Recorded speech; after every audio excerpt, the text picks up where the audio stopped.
My name's Emma. I'm the School and Youth Programs Manager at the Bainbridge Island Museum of Art, and today we're going to talk about Mason Curry's daily rituals and learn a little bit about how artists make entertainment a part of their lives.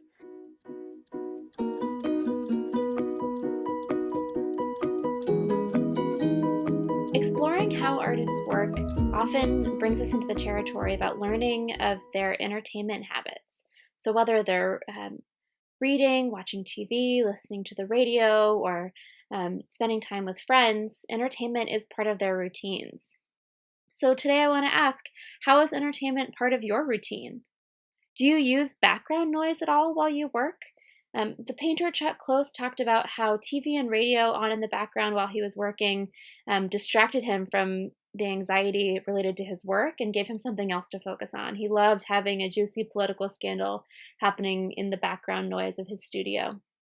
Whereas other people like Joseph Heller, a writer, talked about how classical music was what he needed to write. What about games? Are games part of your daily habits? George Balanchine was a choreographer, but he's known for playing Russian solitaire every day. And artists throughout this book talk about how entertainment can help or harm their workflow.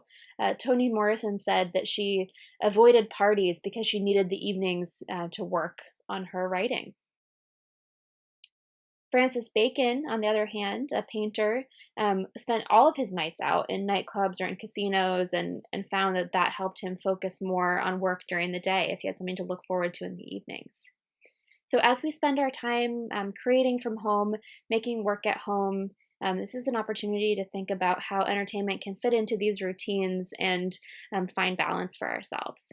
Until next time, this has been BIMA's Art in Action from home.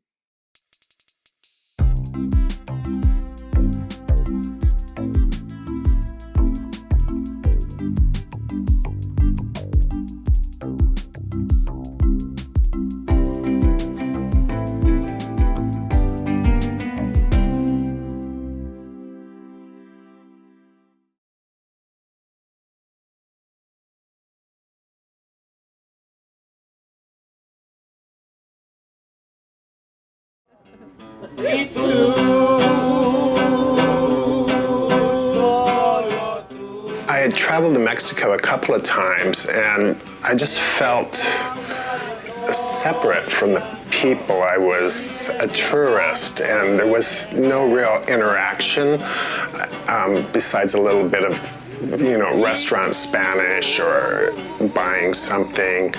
And I had been doing some performance and street performance in the States with her a bit, and I just thought, what if I take her to Mexico with me?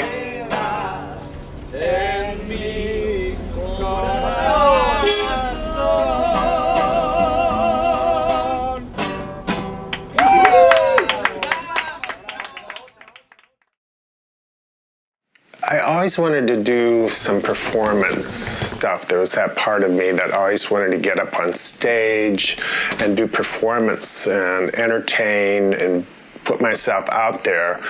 But I never had any theater training or background and couldn't sing, or didn't think I could sing, didn't think I could dance or act or do anything. And I had been doing clog dancing at that time. Also partner dancing, two-stepping Western dancing. So I remembered those dolls that I saw when I was a kid, those dancing dolls which would attach to your feet. And I started thinking about that, and I thought I could make a life-size one of those. Then I started researching ventriloquist puppets at the library and found out that they're not that complicated with the springs and the levers. The first one I made out of plaster of Paris. It weighed a ton. So my arm would go numb before I could do her whole song.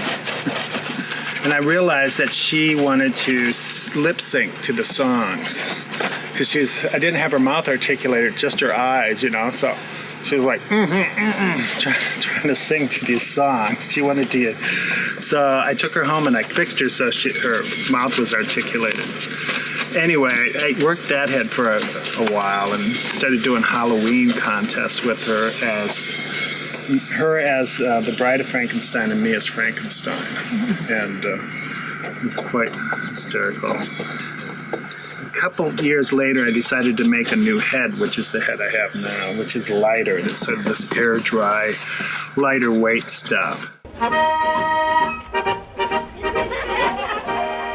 I noticed the ability of the puppet to get people to laugh, and really laugh, like belly laughs, and how beautiful that was to see that, to see people let go like that. And also, mostly kids would treat her as a human being.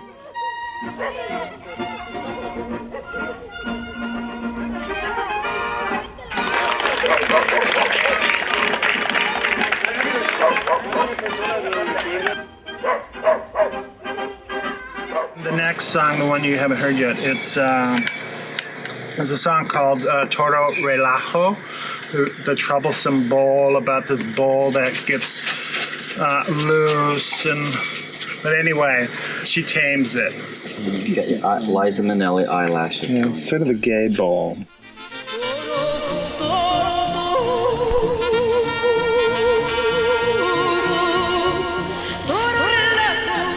Ya te estoy quitando torito, tu alegre estado. Ya te estoy quitando torito, tu alegre estado. Ya te estoy quitando torito, lo alegre estado.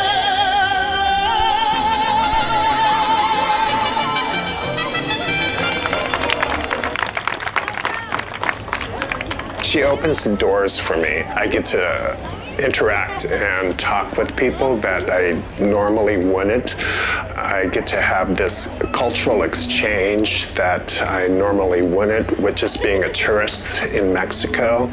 And when I take either one of the puppets there, I get invitations for dinner, to theater. People want to know more about me, more about the puppet, and so it's really a wonderful cultural exchange.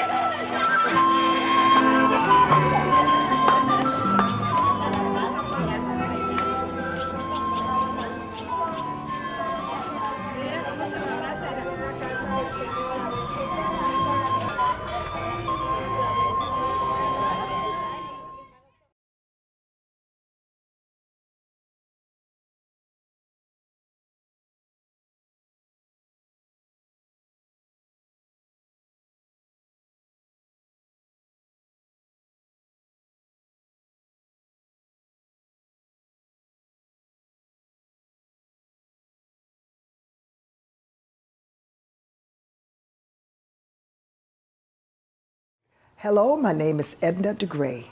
Dance is very important to me. I've been dancing for over 50 years, and I'm very proud to say that I'm still moving very well nowadays because I believe there are so many benefits in dance. One benefit is the fact that you keep moving and you move towards being independent. And you also move towards things like your mind, the body, the spirit, cognitive, and you're in the presence. And we are trying to create classes for people 50 and older to enjoy. My name is Elise Meyers, and I am 56 years old. Actually, will be 57 this year. I started dancing about 4 years ago with Chris Daigre, Edna Daigre's son. And I, at the time, didn't think I could really do much dance because I had been diagnosed with rheumatoid arthritis when I was in my 20s. I actually spent quite a number of years with a lot of joint pain and inflammation, and really had a hard time doing any kind of movement whatsoever. So I had to give up the dancing that I was doing back then in my 20s. And when I started dancing with Chris, I really felt like the fluidity of the movement, the core strengthening that he does at the end of class or at the beginning of some classes really helped my circulation. It helped my arthritis to really completely dissipate. And today, actually for the last couple of years, I've had absolutely no joint pain. I've had no inflammation, and so my arthritis is currently in remission. I then started taking classes about 2 years ago with Chris's mom, Edna, and Really started learning more technique, really started to develop more of the core muscle, really started learning more about extensions and being able to really gain more flexibility through some of the stretching that we do. And the combination of the two classes really helps me to stay mobile, stay loose, not have any, without having any impact whatsoever to my joints. And so I continue today to be able to dance about 5 days a week without any pain. I ride a horse as well, and I play volleyball, all of which requires a lot of core muscle strength, as well as just being able to stay balanced. And really for the last 4 years since I've been taking dance, my body's been in better shape than it ever had before been. My name is Chris Daigre, and I'm an instructor. And I'd like to talk about the program. I think it's important, in any exercise program, I think it's important to have a good foundation. And the technique that is used here with breath and relaxation kind of is a good foundation to start with. Oftentimes, we exercise in a way that is stressful or creates a lot of tension. But the purpose here is to create a sense of relaxation in the body for the best results. So one of the ways that we do that is to actually relax the body through breath before you actually do the movement. And the essentials of this class is to strengthen core and at the same time create greater flexibility. Because that in and of itself sets a foundation for working in everyday life and just good general health. We're also going to check out what I've put together called Health and Wellness Program. It's called the ISO-Rhythmic Dance Conditioning, where we start on working on our core work, working on our body so we can use it in dance for the creative expression. Movement, the creative expression of movements through dance. My name is Deanna Daniels, and I'm in this conditioning class. And I found that recently I have Huntington's. It helps with actively manage it by doing mental stuff and physical stuff. And one of the best things you can do is dance, they found out, social dancing. So that's good. So this class has been really good for just helping me manage my symptoms and my aging, and I've gotten better, and they accept for whatever I am, what level I am, it doesn't matter. And I started late in the program, and they accept me for who I am. And I think we're part of a big world, and we're all connected. Have our histories here and our times. And Our music today, we give it a presentation. It is called Music, Memories, and Movements. We believe that if a person enjoyed music and they remember movements, the memories comes back and the body takes on an expression, a good feeling, and they begin to move in a way that they thought they never could move. So it's very important that when you think of music today and the way people are using music, it is still very valuable because it does create memories. We have what we call a health and wellness program that's connected with the dance to keep people moving and moving well and being conscious of the possibilities. My name is Corey Meyers, and I'm 55 years old, and I've been working with Edna for almost 2 years. The reason why I started is I'm really passionate about health and wellness and dancing, and the program combines all of that in one. And over the last 2 years, I have gained a lot of core strength, my balance has improved, and I can do many things that I haven't been able to do for a long time. So I really value the program, and I am so encouraged that at 55 I can continue to dance and enjoy things with my granddaughter, like running and jumping, and we dance together, and it's not the end. So I'm very happy about that. It's the beginning of a new chapter at this age, and I can continue to keep moving. I love working with people to help them improve their health and wellness, and very encouraged when I see small improvements in folks that we've been working with. Some have shoulder injuries or neck injuries or arthritis and things, and just teaching them how to breathe and use their core strength has helped them be able to, improve the quality of their life. The program is really a combination of programs that Edna's put together, and it's really wonderful the way she's combined the Pilates breathing, the movement of Martha Graham, and dance, which are all work really well together to give you a lot of strength and improve all aspects of your health and wellness. I also get considerable mental health benefits from dancing, and that's really partly a very large part of why I dance. It helps relieve stress. I have a very stressful job, and this moving keeps me balanced and happy. Hi, my name is Gaynell, and I'd just like to share with you some thoughts regarding the ISO-Rhythmic Conditioning Program by Edna Daigre. The program involves baby boomers, anyone who's over 50 years of age, to learn the Horton breathing method and the Catherine Dunham movement techniques. We focus on working on our core. We work on diaphragmatic breathing and small repetitive movements in order for us to be limber and to get the toxins out of our body. The ISO-Rhythmic Conditioning Program has 3 components. It has a multi-generational component, which will focus on involving families. It has an outreach component, which is focusing on community building and education outreach through a consortium. And our last component is a performing piece, which is Elements Ensemble. I'm a member of Elements Ensemble, and it's made up of, again, baby boomers who have a passion for dance and who want to live a healthy lifestyle. Elements Ensemble meets weekly on Saturdays from 9 to 12 at the Martin Luther King Fame Community Center. The members of Elements come from various backgrounds.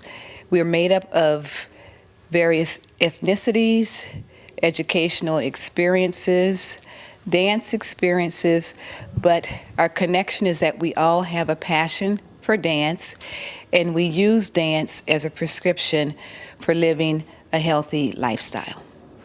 When you think in terms of the body and the benefits of dance, once you learn the magnificent part of the breath, you have arrived. It's connecting breath and movements together, and it becomes an inseparable discipline for body wellness. And this is what we're going to show today. And this is where we're being introduced back into our bodies for all possibilities.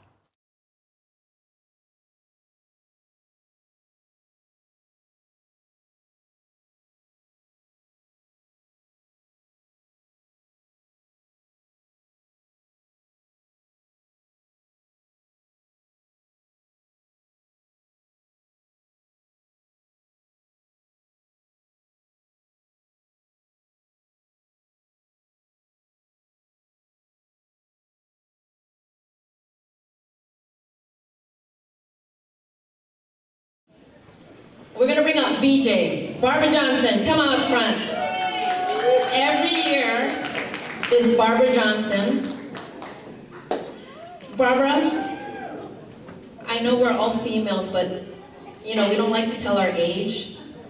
But at 98,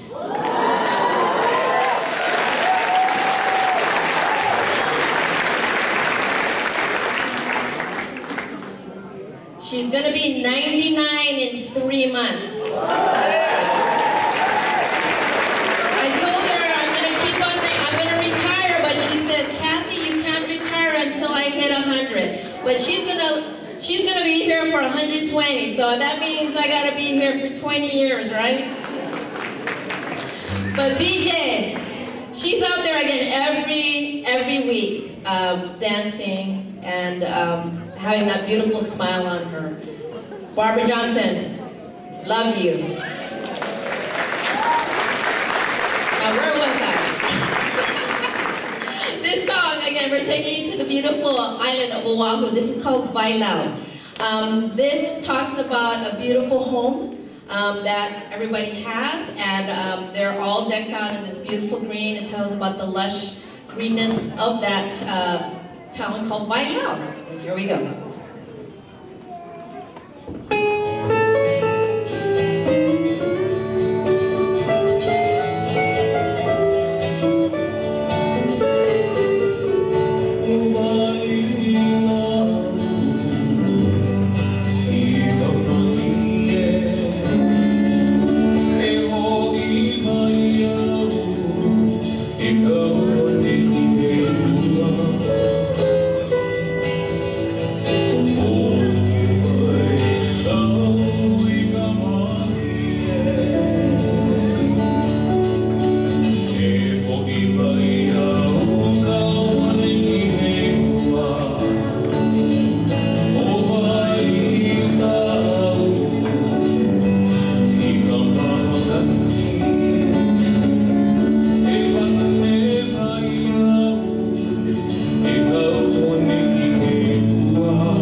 about dance is that it is not only expressive, but it can be explosive.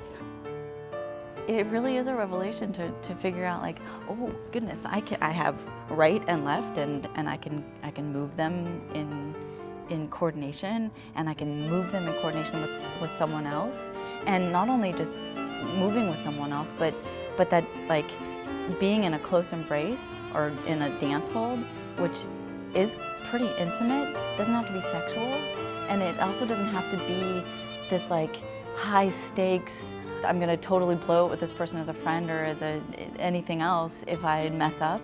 That, I think, is what is really changing for people.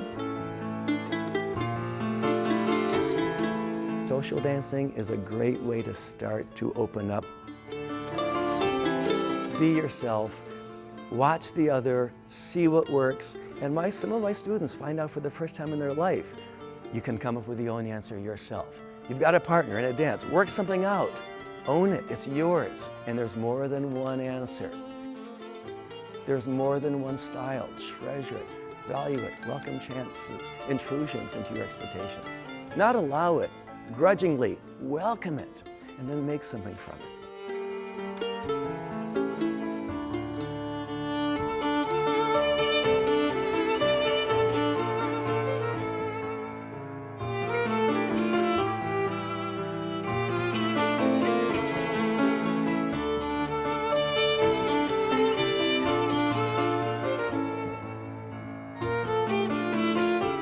Some say waltzing, it's like falling in love for 3 minutes, and then the waltz is over. But if you're with the right partner, you fall in love, because there's this union, communion.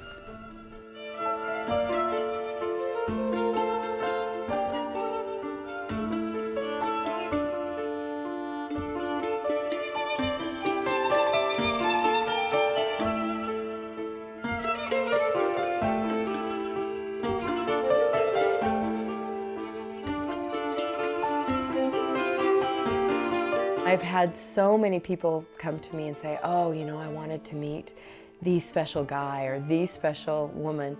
And instead they're like, oh no, I love dance. I just want to come dance now. And they're happy in the community, and they no longer want to be tied down. They just want to dance.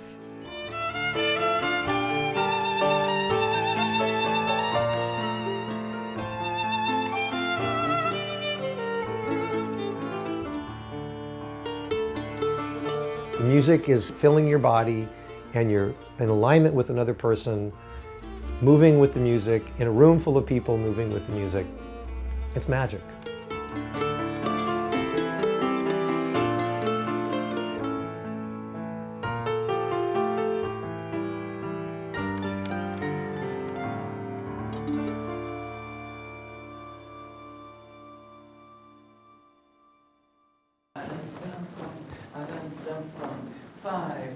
Guys, peel back to your right side. Little did I expect that learning movement for the first time in my life at 27 would feel like a revelation, and that's what it was about. Moving for the first time later in life, at 27, that's late in life, was an eye-opening for me, and it was a whole new world. It was exciting. Within a week, I was looking for more. Richard Powers teaches social dance at Stanford University. For 3 decades, he has taught and inspired dancers at workshops like this one in Seattle, Washington. Probably 95% of Americans don't dance. And not only because they've not had a chance, but some people are actually afraid of it. Some part of it is maybe a slight fear of being out in public. Maybe some of it is a slight fear of looking bad, looking silly, especially if you're not a student anymore. So I admire tremendously that 5% who actually go out to a dance class, go out dancing. Maybe it's 10%, but it's still the minority.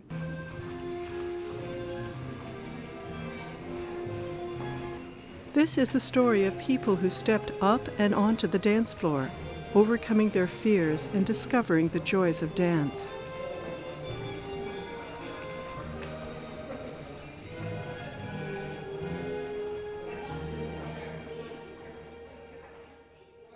Initially, I think it was a way to get some physical exercise and some socialization with my wife, something that we could do together. I was looking for an exercise program that wasn't boring. A friend took me contra dancing, and that was my introduction, as sort of my gateway dance. I got into dance classes because a girl that I was really interested asked me if I wanted to take swing dance classes with her. So I picked up a flyer in a bakery. It's called Honey Bear Bakery, and to learn to swing dance. Well, I started taking dance lessons in 1993, soon after I got divorced. And I'd always wanted to partner dance, but I'd been dating someone who didn't want to, and so we broke up, and so I thought, I'm going to learn to dance now. And I didn't care anything about swing dance. I didn't even know about leading and following. I just wanted to spend some time with this girl and hopefully get to date her. Unfortunately, it didn't work out with the girl, but I loved the dancing. And I remember I was really nervous because I didn't know anyone. I got depressed after I got divorced and had to do something. And so I signed up. I saw a thing for, somehow heard about Living Traditions. Living Traditions was a dance business created by Walter and Nancy Anna Dill in 1990. They met at a Richard Powers workshop and fell in love. Living Traditions brought a playful, non-competitive style of partner dancing to the Pacific Northwest. I credit Walter and Nancy Anna with so much of what's going on in Seattle now. That so much of the partner dance goes back to them. Mary Lee Likes came out of them. The Century, Hallie began with them way back when. We were all taught originally by Walter and Nancy Anna.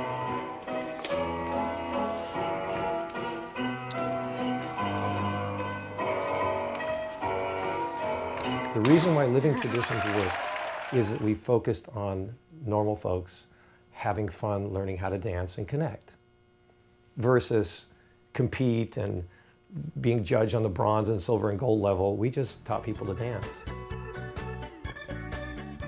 Living Traditions closed shop in 2004 after Nancy Anna Dill was diagnosed with multiple sclerosis. By then, the Dills had taught thousands to dance. They had created a vibrant dance community that continues today.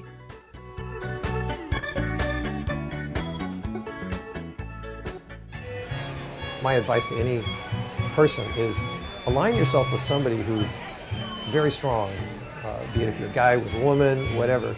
Just align yourself with somebody who's powerful and willing to communicate, and you'll have a great time if it's a reciprocal relationship.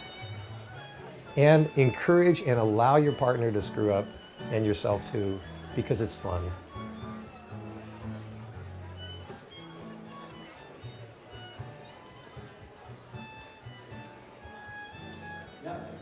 Now, ladies, raise your right hand and pull past your right ear. Look left, and there you are.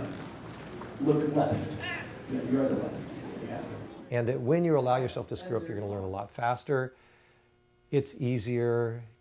I think that's why Living Traditions was successful, is that we allowed people to screw up, and we encouraged it. So people had fun, in versus like, oh, I'm not doing it right, what do I do? Oh, I did it wrong. Which is part of our whole educational system, is judgment, grades. We don't grade, we just encourage people to have fun.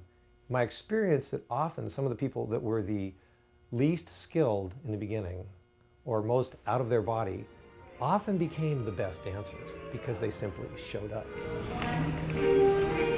Every person who enters the room as a student, I really see their courage, because I know how challenging that is to drive, find the address, drive their park, you don't know anyone. 1, 2, 3, 4, step across. To go in and be willing to do something you've never done before. And a lot of people have stories that they aren't good dancers or that they don't have rhythm.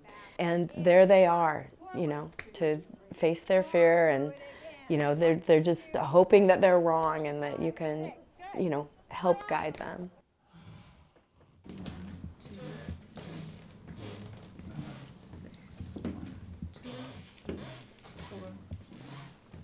Many people have said to me, I'm not a dancer, I don't know how, I have 2 left feet, I can't do it, I can't do it, I can't do it, I can't do it.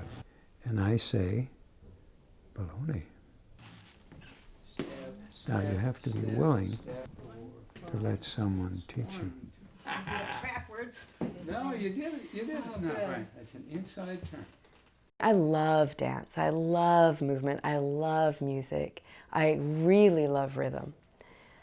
And for me, dance, and especially a dance class or a dance, is less about the music and dancing and more about that it's a medium where people are coming together and connecting, actually looking in each other's eyes, touching each other's hands.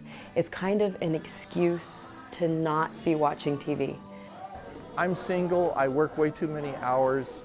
The chance to get out and hold lovely people in my arms, to be in their space, the two of you are making something that's never happened before, it'll never happen again. It's you, your partner, and the music, and it just, on a good day, it just flows, and it's inspiring, it's just awesome. Can you give me another activity where both genders, all ages, people who don't even speak the same language or have even similar belief systems, can collaborate and touch in a social context?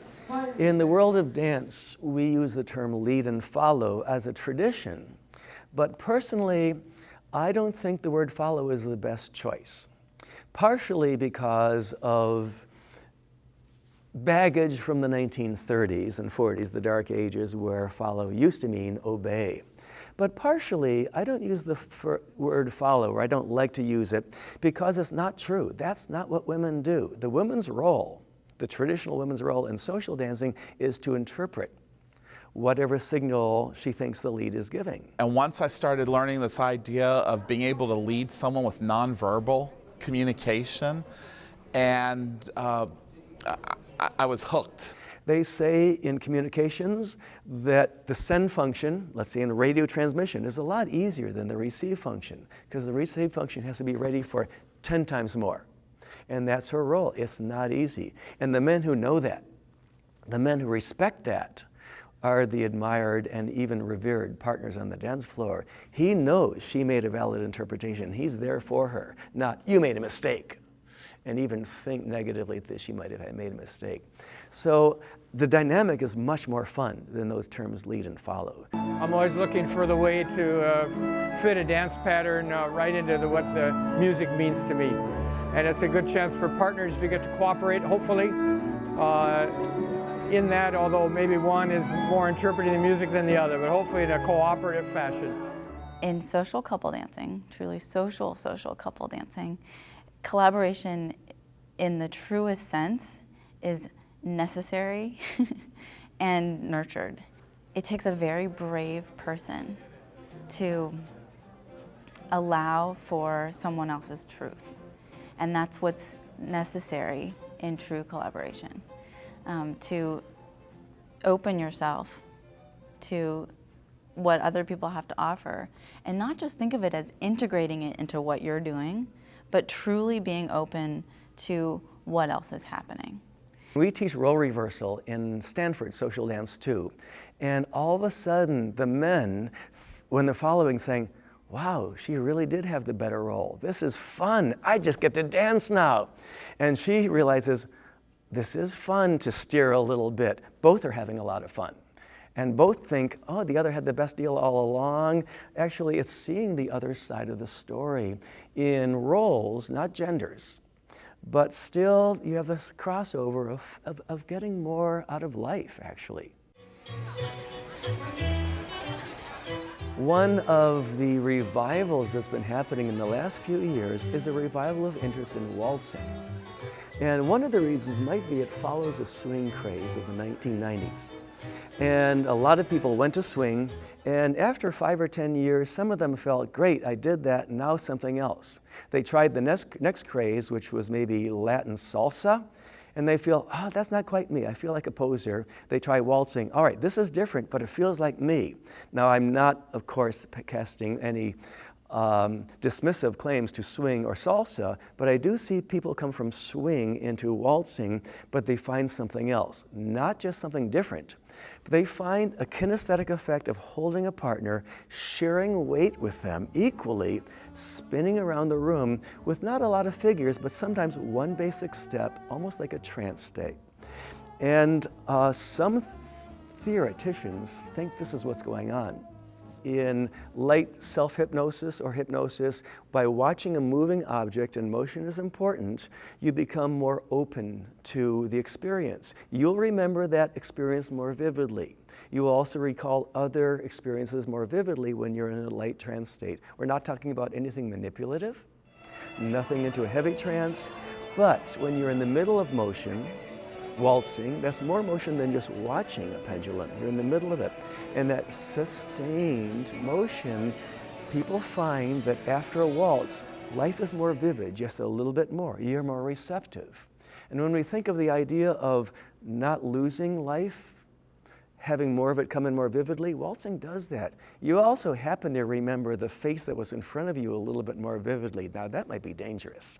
There have been many stories written in the last 200 years about that face you waltzed with, that person you all of a sudden are more receptive to. You see them more clearly. So this other state is quite powerful and magical, but real. The rhythmicity of waltz, 3/4 time, is a natural flow. Da da da da da da da. Listen to your heartbeat. Boom, boom, boom, boom, boom.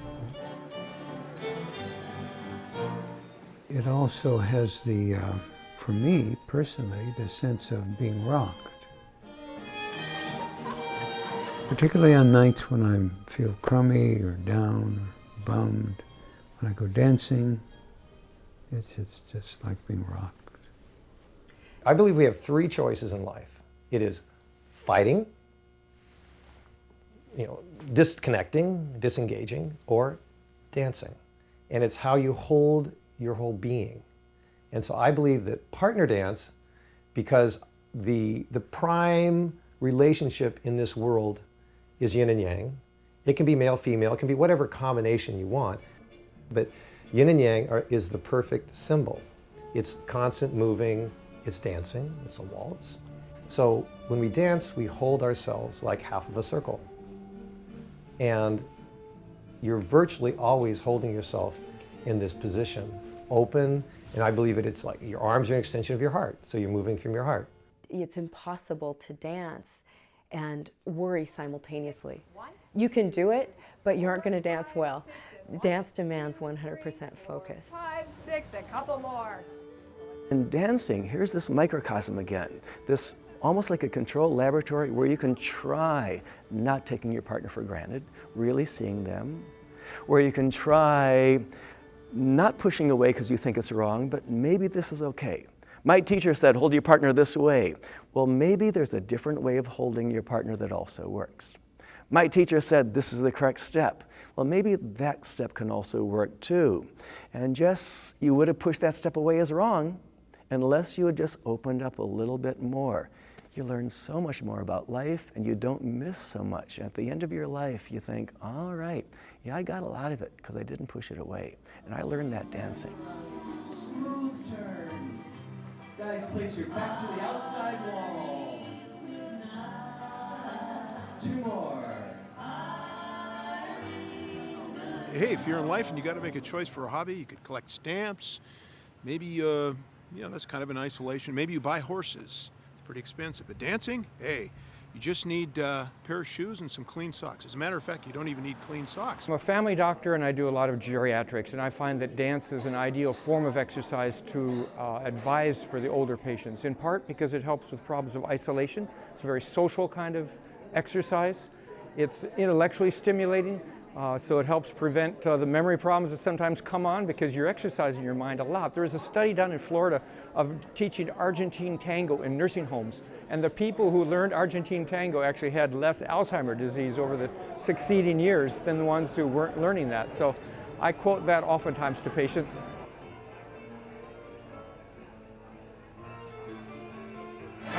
cardiologist could see me now. It is true that dance challenges us in memorization and in coordination and cross-body, what they're finding is really important in terms of pathways in the brain. And in terms of healing, they're also finding now how important it is that people laugh and that they have joy, and how important it is that they aren't holding anxiety and stress and anger.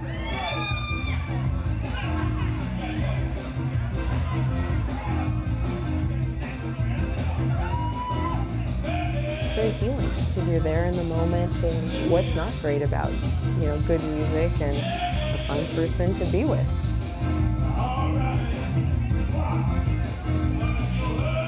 I believe music is the closest thing you can feel to spirit.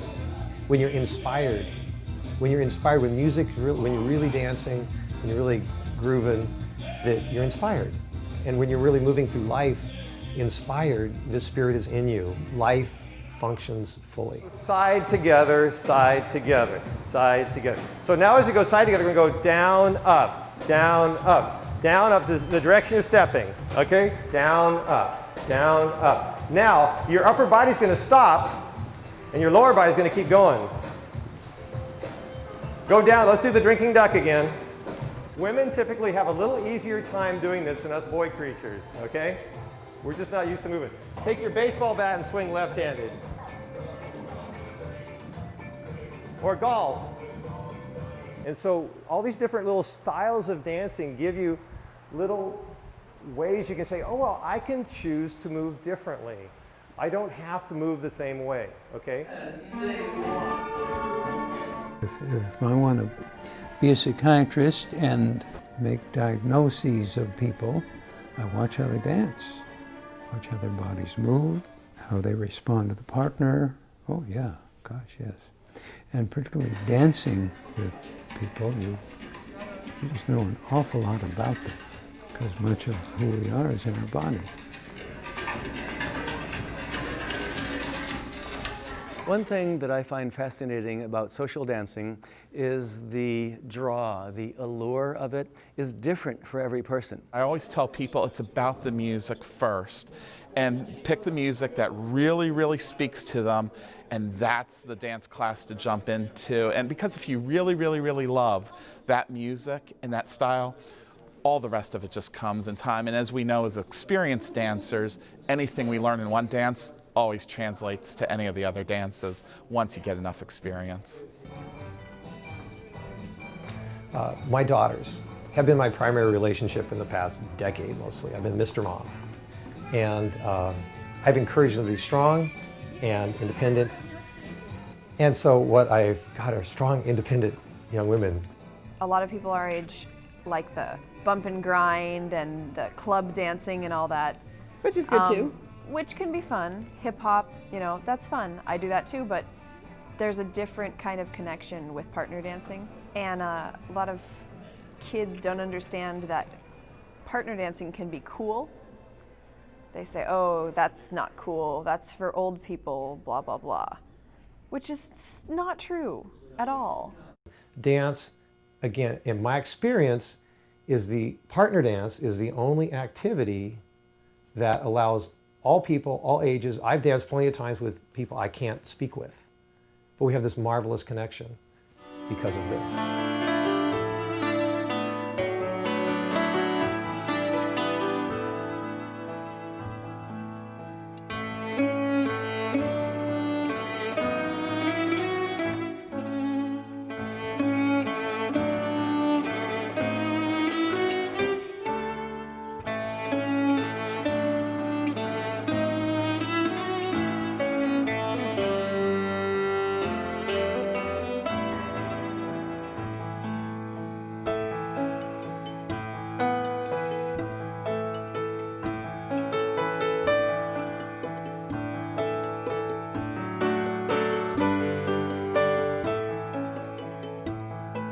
If we could get world leaders to learn to dance, and corporate leaders too, be open and dance with everyone, not just a few chosen select, but little kids, their enemies, partners, realize the world would be a radically different place.